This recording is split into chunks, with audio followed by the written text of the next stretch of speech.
반갑습니다, 여러분. 손영식 목사 성경 강해 오늘은 140번째가 되겠습니다. 오늘의 성경 강해는 가장 어렵고 그러나 꼭 알아야 할 주제입니다. 하나님께서는 스스로 계시는 분이죠. 그 전능하신 능력으로 만물을 창조하시고 영광을 받으시기 위해서 교제의 대상으로 인간을 창조하시고 인간에게 자유의지를 주셨습니다. 그런데 하나님께서는 인간이 자유의지를 가지고 선악과를 먹고 범죄할 것을 창세전부터 아셨습니다. 범죄한 인간을 책망하시면서 창세기 3장 15절에 보면 너 왜 먹었느냐? 아담에게 물었습니다. 이 여자가 먹으라고 그래서 먹었습니다. 이브 할머니에게 묻죠. 너 왜 먹었느냐? 저 마귀가 먹으라고 그래서 먹었습니다. 뱀이 먹으라고 그래서 먹었습니다. 근데 뱀을 가장한 마귀에게는 질문하지 않으셨습니다. 왜 그랬을까? 마귀는 인간의 자유의지를 검증하기 위한 도구로 허용된 기간 동안에 쓰임받는 것입니다. 타락한 인간을 향해서 해답은 무엇입니까? 여인의 후손을 통해서 구원을 주시겠다. 여인의 후손, 그리스도, 메시아, 예수님을 말씀하는 거죠. 여인의 후손으로 그리스도께서 구원자로 육신을 입고 이 땅에 오셔서 신성과 인성을 함께 가지신 분으로 십자가에서 피 흘려 속죄제물로 죽어주시고 부활하시고, 그래서 복음이 땅끝까지 전파되면 재림하시면서 믿는 자들을 부활시켜서 부활체로 왕노릇하면서, 이것이 성경이 흘러가는 흐름입니다. 마귀에게 승리한 성도들로 왕노릇하고 자유의지에 합격한 성도들로 왕노릇하게 하고, 자유의지에 합격한 합격자들만의 영원한 세계를 이루시는 것이 새하늘과 새 땅입니다. 성경의 흐름과 내용은 전체가 이렇게 흘러가는 겁니다. 그거 우리가 아셔야 됩니다. 성경이 무슨 말을 하고 있느냐? 성경의 세계가 보이느냐? 이렇게 해석하시면 되는 겁니다. 저는 오늘 그걸 분명히 말씀을 드립니다. 성경이 말씀하시는 네 가지 원칙이 있습니다. 이 확신을 우리가 가져야 됩니다. 하나님께서는 계획하시고 예정하셨다고 말합니다. 무엇을? 첫째가 창세전에 하나님께서는 교제의 대상으로 자유의지를 가진 인간을 창조하시기로 계획하셨다. 두 번째, 창세전에 인간이 타락할 것을 아시고 그리스도를 보내셔서 구원하실 것을 예정하셨다. 세 번째, 타락한 인간 세계에 그리스도를 구원자로 보내셔서 십자가와 부활로 믿는 자에게 죄사함과 영생의 길을 열어주셨다. 구원의 길을 열어주셨다. 네 번째, 복음이 땅끝까지 전파되면 인간 역사를 마감하시고 그리스도가 재림하셔서 믿는 자들을 다시 육체와 영혼을 재결합시켜 부활시켜서 부활체로 장차오는 세상에서, 이거 중요합니다. 장차오는 세상에서 왕노릇하는, 그래서 영생을 누리게 하셨다. 이 네 가지 원칙을 우리가 꼭 기억해야 합니다. 오늘 성경 강해가 어렵고도 꼭 알아야 할 주제라고 제가 말씀하는 것이 바로 이것입니다. 나는 무엇을 믿는가? 성경은 무슨 말을 하고 있는가? 성경의 세계가 보이고 있는가? 우리가 다시 한번 확인해야 합니다. 에베소 1장 3절에 보니까 찬송하리로다 하나님 곧 우리 주 예수 그리스도 아버지께서 그리스도 안에서, 여기서 그리스도 안에서 하늘에 속한 모든 신령한 복으로 우리에게 복 주시되 곧 창세전에 그리스도 안에서 우리를 택하사, 이 창세전에 우주 만물을 창조하시고 인간을 창조하시기도 전에 그리스도 안에서, 그리스도가 나시기도 전이잖아요. 창세전이니까 우리를 택하셨단 말이에요. 뭡니까? 인간이 죄를 범할 줄 아셨고 예수 그리스도를 통해서 구원하셔야 예정하셨다고 말이에요. 우리를 택하사 그리스도 안에서 거룩하고 흠이 없게 하시려고 기쁘신 뜻대로, 에베소 1장 5절에 우리를 예정하셨다. 저와 여러분 우리 모두를 구원하시기로 예정하셨다. 어떻게? 그리스도 예수로 말미암아 자기의 아들들이 되게 하셨다. 얼마나 놀라운 얘기입니까? 말씀입니까? 이는 그리스도 그의 사랑하신 자 안에서 우리에게 거저 주시는 은혜의 영광을 찬미하게 하려나. 하나님께 영광을 돌리는 사람들로 우리를 만드시기 위해서 이 창세전부터 계획하셨다 이것입니다. 그렇습니다. 성경은 분명하게 하나님의 주권, 하나님의 통치를 말씀하고 있습니다. 세상 사람들이 어떻게든 간에 하나님의 주권, 하나님의 통치로 세상이 지배되고 있습니다. 그런데 조건부입니다. 조건부. 내가 나를 사랑하면, 하나님 말씀하시길 내가 나를 사랑하면 나도 너를 사랑하고, 내가 나를 인정하면 나도 너를 인정하고, 네가 나를 배반하고 나를 부정하면 나도 너를 부인하겠다. 이겁니다. 그렇습니다. 이방인 기생 나아보 아시죠? 기생이고 이방인입니다. 그런데 성천하지에 이스라엘 하나님이 참 하나님이십니다. 그 하나님을 인정하고 하나님을 열망하니까 그 여인이 메시아의 조상이 되는 겁니다. 그렇습니다. 룻을 아시죠? 룻기의 요소. 모함 여자입니다. 그런데 어머님의 하나님을 나의 하나님으로 맡고 이스라엘의 하나님을 나의 하나님으로 나의 백성으로 삼겠습니다 라고 하나님을 인정하고 하나님을 열망하니까 룻이 메시아의 조상이 된 것입니다. 그렇습니다. 하나님의 입장입니다. 네가 나를 인정하면 나도 너를 인정하고, 네가 나를 사랑하면 나도 너를 사랑하고, 네가 나를 배반하고 배척하고 거절하면 나도 너를 배척하고 거절하겠다. 이게 하나님의 입장이 어쩔 수 없는 겁니다. 하나님은 영광을 받으시기 위해서 인간을 창조하셨고 또 강제로가 아니라 자유의지를 주셔야만 했고 그 자유의지는 검증을 하셔야만 했고 타락한 실패한 자유의지 검증에 실패한 인간을 구원하시기 위해서 독생자를 보내셔야만 했고 그 독생자를 믿어서 죄사함과 구원을 받은 그 합격자들로만 새하늘과 새 땅에서 영원한 영생을 누리며 왕노릇하게 말씀드리게. 이것이 우리가 암송해야 할 신앙인으로서 꼭 알고 암송해야 할 요소고 우리의 신앙을 체질화시켜야 합니다. 그렇습니다. 디모데후서 1장 9절에 보니까 하나님이 우리를 구원하사 거룩하신 부르심으로 우리를 불러주셨다 이거죠. 우리의 행위대로가 아니라 오직 자기 뜻과 영원한 때 전부터, 영원한 때 전부터, 이 말이 중요합니다. 영원한 때 전부터 그리스도 예수 안에서 우리에게 주신 은혜대로 우리를 구원하셨다. 창세전부터. 이게 많이 중요합니다. 빌립보 3장 10절에 보니까 내가 그리스도와 그 부활의 권능과 그 고난의 참여함을 알려하여 그의 죽으심을 본받아 어찌하든지 죽은 자 가운데서 부활하려 하는 것이냐. 우리는 한 번은 죽습니다. 그러나 그리스도 안에서 부활해서 그 부활체로 왕노릇하며 영광을 누리는 그때가 우리에게 있다 이거죠. 그런 거로 예수님이 부활하신 것처럼 나도 부활한다. 죽은 자 가운데서 예수님이 부활하신 것처럼 나도 부활한다. 이 부활의 신앙이 우리에게 중요하다는 거지. 그런데 12절에 보니까 내가 이미 얻었다 함도 아니요 온전히 이루었다 함도 아니라 오직 내가 그리스도 예수께 잡힌 바 된 그것을 잡으려고 쫓아가노라. 그리스도 예수께 잡힌 바 된 그것 뭡니까? 부활입니다. 그 부활 후에 영원한 영생 하나님 나라가 우리에게 보장되어 있다는 것. 그 부활을 잡으려고 쫓아가노라. 그렇습니다. 주기철 목사님이 순교하신 그 순교를 우리가 아시죠? 그 순교하시기 직전에 마지막 말씀으로 선포한 것이 로마서 8장 18절입니다. 생각한때 현재의 고난은 장차 우리에게 나타날 영광과 좋게 비교할 수 없. 생각해보라 말이죠. 내가 믿는 사람이냐? 생각해보라.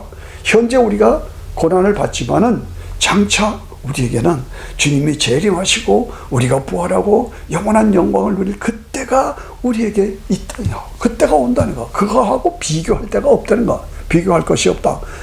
피조물에 고대하는 바는 하나님의 아들들이 나타나는 것이니 주님이 재림하시고 우리 성도들이 부활하고 그리고 새롭게 된 세상에서 영원한 영광을 누린 그것이 우리에게 보장되어 있다. 그런 거로 피조물에 바라는 것은 썩어짐의 종로를 한 데서 해방되어 하나님의 자녀들의 영광에 자를 모든 피조물들이 어떻게 합니까? 썩고 죽고 부패하고 저주 아래 있잖아요. 예, 모든 피조물들이 나무나 동물이나 뭐나 다 똑같잖아요. 그런데 그것이 원래적으로 그렇게 된 게 아니다는 거예요. 죄 때문에 타락 때문에 그것이 왔다는 겁니다. 그래서 예수님이 재림하시고 성도들이 부활하고 하나님 나라가 이루어질 때 이것이 모든 것이 새로워진다는 것이며, 그러므로 22절 피조물이 다 이제까지 탄식하며 함께 고통하는 것을 우리가 아나니 이뿐 아니라 또한 우리 곧 성령의 처음 익은 열매를 받은 우리까지도 속으로 탄식하여 양자될 것 곧 우리 몸의 구속을 기다린다. 우리 몸의 구속을 기다린다. 그건 뭡니까? 주님이 재림하실 때에 우리 몸이 영과 육이 새롭게 되어서 부활체로 주님 나라에서 영원한 영광을 누린 재림, 부활, 영생, 재림, 부활, 영생, 그것이 몸의 구속을 기다리는 것이, 그것을 기다린다 이거죠. 그래서 히브리서 2장 3절에 보니까 우리가 이같이 큰 구원을 등한히 여기면 큰 구원을 등한히 여기지 말라 이거죠.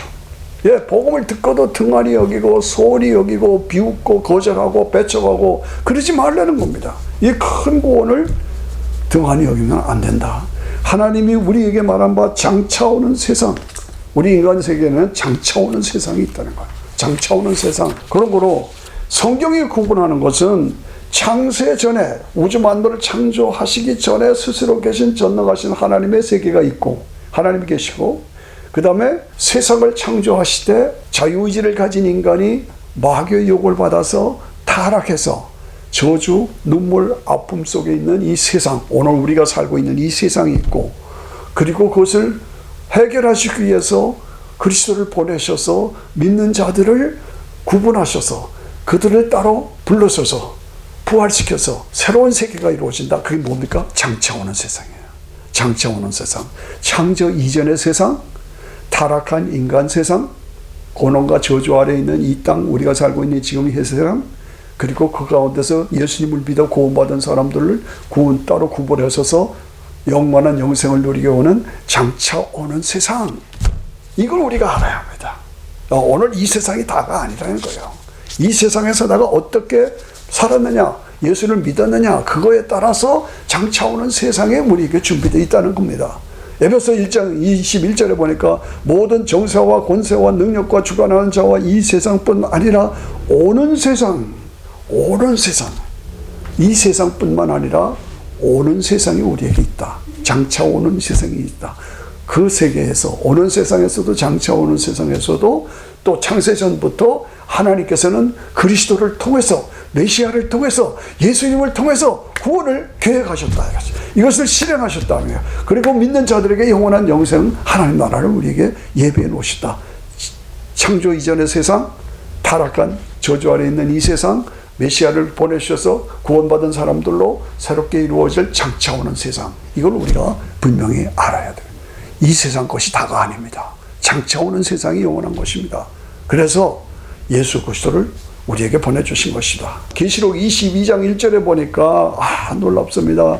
또 저가 수정같이 맑은 생명수강을 내게 보이시니 하나님과 어린 양의 보호자로부터 생명수 흘러서 강이 흐르고 생명나무가 있고, 어디? 천국, 장차 오는 세상, 장차 우리에게 주어지는 세상을 말하고 있습니다. 강위에 생명나무가 있어 12가지를 맺히되 날마다 달마다 실과를 맺히고 그 나무 잎사귀들은 만국을 소성하기 위해서 이렇다. 계시록 22장 마지막입니다. 계시록 성경의 마지막에 22장, 계시록 22장의 3절에 보니까 다시는 저주가 없고 눈물과 아픔과 죽음이 없다 이거죠. 다시는 죽음이 없고 저주가 없는 그 세계에서 하나님과 어린 양의 보호자가 가운데 있고 그 종들이 그를 섬기며 그의 얼굴을 볼 터이요 그의 이름도 저희 이마에 있으리라. 5절에 보니까 다시 밤이 없겠고 등불과 햇빛이 쓸데없으니 이는 주 하나님이 저에게 비추심이라. 저희가 세세토록 왕노릇하리라. 놀라운 얘기입니다. 저희가 누굽니까? 예수 그리스도를 믿어서 죄사함과 구원을 받은 그 성도들, 그래서 다시 주님 재림하실 때 부활하셔서 영광을 누릴 그 성도들이 세세토록 뭡니까? 왕노릇할 것이다. 왕노릇하고. 이 성경은 시작이 창세기도 생육하고 번성하라 땅에 충만하라 다스리라 정복하라 뭡니까? 왕이죠. 우리 인간은 왕으로 창조받았어요. 그런데 저주 아래서 다 저주 아래 신음하고 고통하게 살게 됐어요. 그런데 예수 그리스도를 보내서 죄와 죽음의 문제를 십자가와 부활로 해결해 주셨어요. 그 믿는 사람들을 다시 부활시켜서 장차 오는 세상, 하나님의 세상, 새 하늘과 새 땅에서 뭡니까? 세세토록 왕노릇하게, 세세토록 왕노릇하는 축복이 우리에게 보장되어 있다요. 얼마나 좋습니까? 기대하십니까? 개봉박도 얼마나 좋습니까? 우리 이것을 믿고 이것을 확신하고 우리가 영적으로 흥분해야 돼. 흥분해야 돼. 머리로 지식으로 아니라 기쁨과 감사가 넘치는 흥분이 우리 속에 있어야 할 줄로 믿습니다. 10절에 보니까 또 내게 말하되 이 책의 예언의 말씀을 인복하지 마라. 가리지 말아라. 때가 가까웠다. 11절에 보니까 불의한 자는 그대로 불의를 하고 더러운 자는 그대로 더럽고, 오늘 이 세상은 뭡니까? 돈, 권세, 먹는 것, 쾌락, 음란, 욕심, 탐욕, 남을 죽이고 전쟁하고 오곤 이토록 악할 수가 없습니다. 오늘 이 세상의 모습이 그렇지 않습니까? 개인적으로 보나 사회적으로 보나 정부로 보나 세계로 보나 지금 이게 뭐 우크라이나 전쟁을 보면 이게 인간의 세상인가 그렇잖아요. 예, 지금 없는 무슨 얘기가 나옵니까? 핵무기가 나오는 겁니다. 핵무기를 쓸 수도 있다. 러시아가 지금 그러고 있습니다. 핵무기 전쟁은 다 망하는 겁니다. 북한의 뚱보 돼지가 뭡니까? 핵무기를 쓸 수도 있다라고 뚱보 돼지가 그거 안 하겠습니까? 그런 세상이 지금 등장하고 있단 말이죠. 노아 홍수 심판은 물심판입니다. 그러나 다시는 물심판은 없습니다. 그러나 불심판이 있습니다. 마지막은 불심판. 근데 그리스도를 통해서 뜬돈이 내려와서 세상을 새롭게 하는 역사가 다니엘의 금신상의 마지막 무대죠. 오늘 그때가 불심판의 때가 우리에게 온다는 것이죠. 그런 거로 의를 행하고 거룩한 자는 거룩한 삶을 살아라. 12절 마지막에 보니까 보라 내가 속히 오리니 내가 줄 상이 내게 있어 각 사람에게 그의 일한 대로 갚아주리라. 하나님께서 우리에게 상을 준비해 놓으시고 각 사람에게 그의 일한 대로 갚아주시겠다고 약속하셨습니다. 그 약속을 바라보고 그 나라를 바라보고 그때를 바라보고 우리가 어떻게 살아야 합니까? 어떻게 살아야 합니까? 저는 2주간만 해도 이 한 주간 동안 지금 제가 4월 17일 날 지금 이 녹화를 하고 있습니다. 그런데 2주간에도 장례식이 2번 있습니다. 결혼식이 1번 있습니다. 그것을 다 제가 집례해야 합니다. 무슨 얘기를 합니까? 인간에는 기쁨이 결혼식이 축하할 일이죠. 그러나 슬픔과 통고가 아픔과 이별과 눈물이 이 땅의 모습입니다. 이게 현실입니다. 우리 인간의 삶에는 왜 저주가 있고 불행이 있고 질병이 있고 아픔이 있고 고난이 있고 눈물이 있고 죽음이 있고 고통이 있는가? 이 인간의 문제는 어디서 나온가? 하나님과의 관계 단절에서 온 것입니다. 하나님은 축복하셨습니다. 그렇지만 자유의지를 주셔서 자유의지를 검증하셔야 하기에 선악과를 두신 거고, 그 선악과는 우리 인간의 삶의 범위를 말합니다. 하나님의 기준, 하나님의 영역을 떠나지 말아라. 그것이 하나님의 요구사항입니다. 그런데 결국은 불순적으로 타락했고 인간에게 저주와 죽음과 눈물과 아픔이 찾아온 것입니다. 그렇습니다. 하나님은 창조하셔야 되고 인간을 창조하셔야 되고 자유의지를 주셔야 되고 본성의 축복을 주셔야 되고, 그러나 선악과를 두셔야 되고 타락한 인간, 죄악된 인간을 향해서 다시 구원의 길을 열어주셔서 여인의 후손으로 그리스도 예수님을 보내주셔야 되고, 그래서 믿는 자에게 구원을 주셔야 되고, 이것이 하나님이 하셔야 되는 거예요. 그래서 영원한 영생을 주셔야 되고, 이것이 하나님이 계획하신 겁니다. 그런데 인간은 뭡니까? 이 말씀에 순종해야 된다는 거예요. 이 말씀을 나에게 주신 말씀으로 순종하고 버티고 아니다 하고 교만 버리라는 거예요. 탐욕 버리라는 거예요. 순간은 세상적인 것에 빠져서 이 영원한 축복을 잊어버려서는 안 된다. 이것입니다. 하나님의 입장과 인간의 입장. 우리가 그것을 바라보면서 다시 강조합니다. 하나님께서는 창세 전에 하나님께서는 교제의 대상으로 자유의지를 가진 인간을 창조하시기를 계획하신 겁니다. 두 번째, 창세 전에 인간이 타락할 것을 아셨습니다. 그래서 그리스도를 보내셔서 구원할 것을 예정하셨습니다.